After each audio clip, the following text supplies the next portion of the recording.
योगी आदित्यनाथ के शपथ ग्रहण की तैयारियां पूरी हो चुकी हैं। कल योगी आदित्यनाथ लखनऊ के अटल बिहारी वाजपेयी इकाना स्टेडियम में मुख्यमंत्री पद की दूसरी बार शपथ लेंगे। इस मौके पर उनके साथ ही पीएम नरेंद्र मोदी, अमित शाह, जेपी नड्डा समेत तमाम लोग इस पल के साक्षी बनेंगे। तमाम जो नवनिर्वाचित विधायक, भाजपा कार्यकर्ता, भाजपा पदाधिकारी के साथ ही देश के टॉप 10 बिजनेसमैन भी इस जो है शपथ ग्रहण समारोह में शामिल होंगे।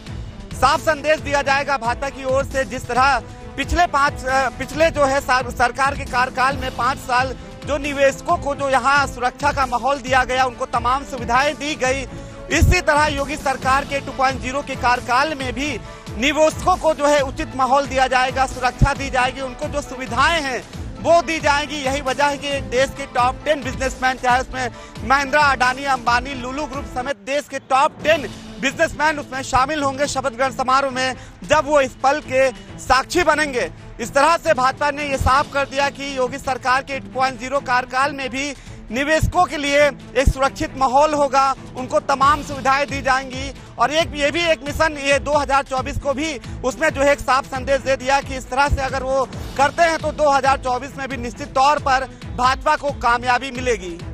कैमरामैन मुश्ताक के साथ अनूप चौधरी, जेके न्यूज, लखनऊ।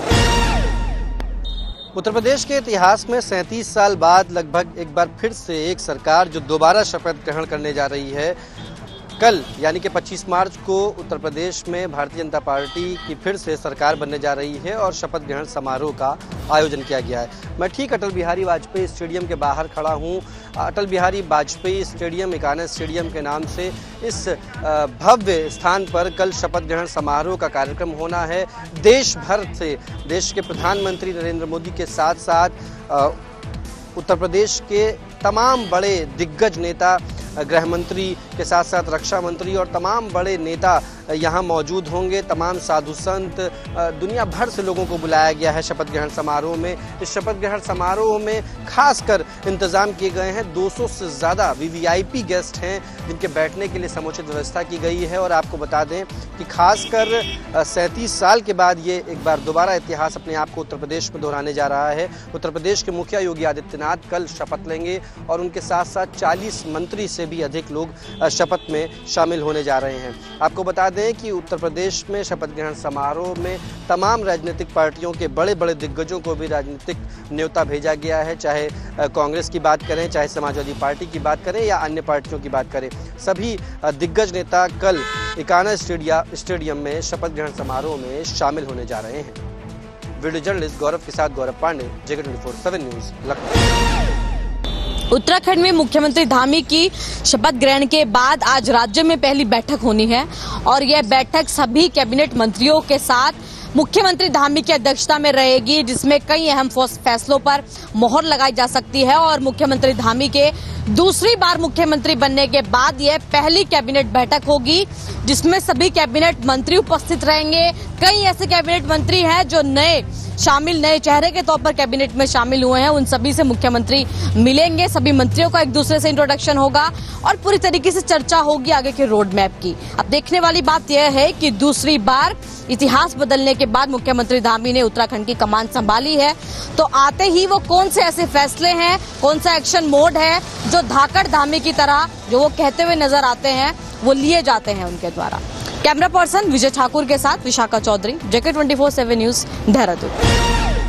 सुपरटेक के ट्विन टावर को गिराने का काम तेजी से चल रहा है। 22 मई को दोनों टावर गिराए जाएंगे और एडिफिस कंपनी के कर्मचारी लगातार ट्विन टावर में काम कर रहे हैं। इस बीच एक्सप्लोजिव विभाग आगरा रेंज की टीम ट्विन टावर का मुआयना करने के लिए पहुंची और पूरे परिसर का मुआयना करने के बाद एडिफिस कंपनी के हेड उत्कर्ष मेहता से बातचीत की, उनसे जाना कितना यहाँ विस्फोटक लगाया जाना है, विस्फोटक के कनेक्शन कैसे किए जाएंगे, इसका पूरा डायग्राम विभाग ने मांगा है।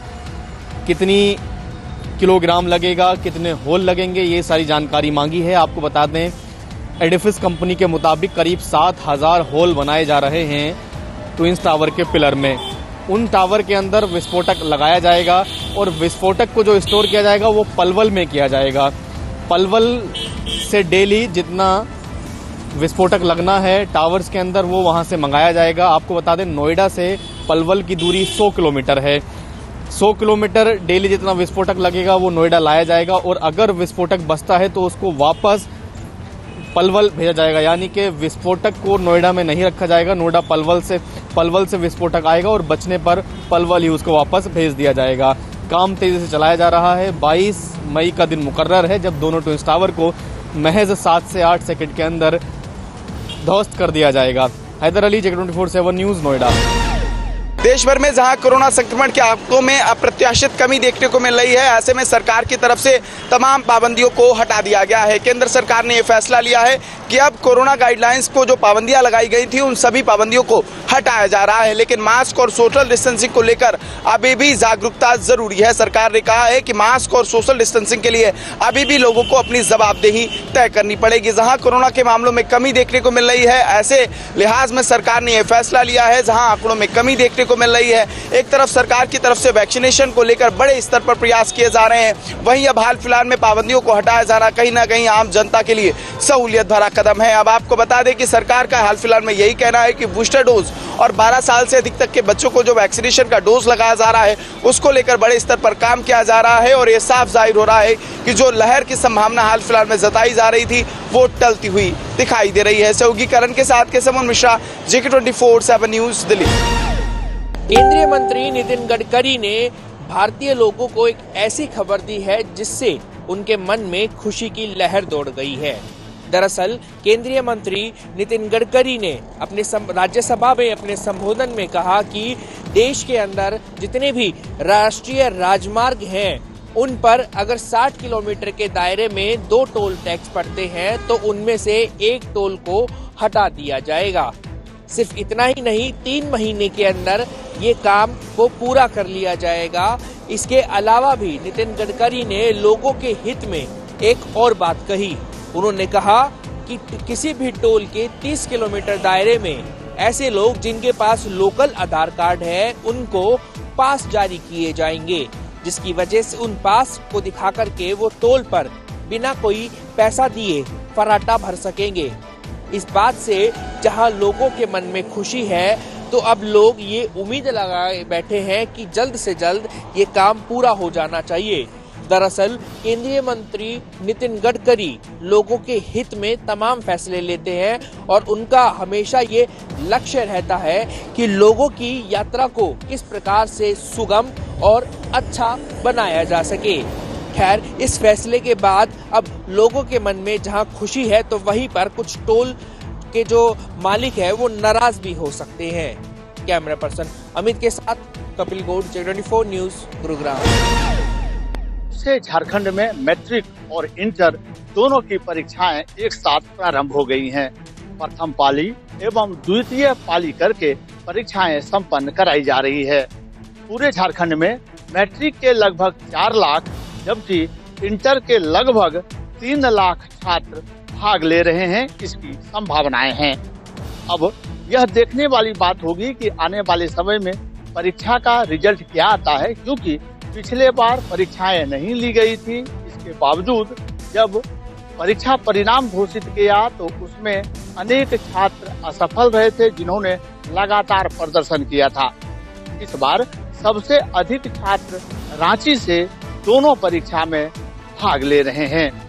इस बार छात्रों का मनोबल इसलिए बढ़ा है क्योंकि इस बार ऑफलाइन परीक्षाएं ली जा रही हैं और इसमें मूल्यांकन सही होगा इसका अनुमान लगाया जा रहा है।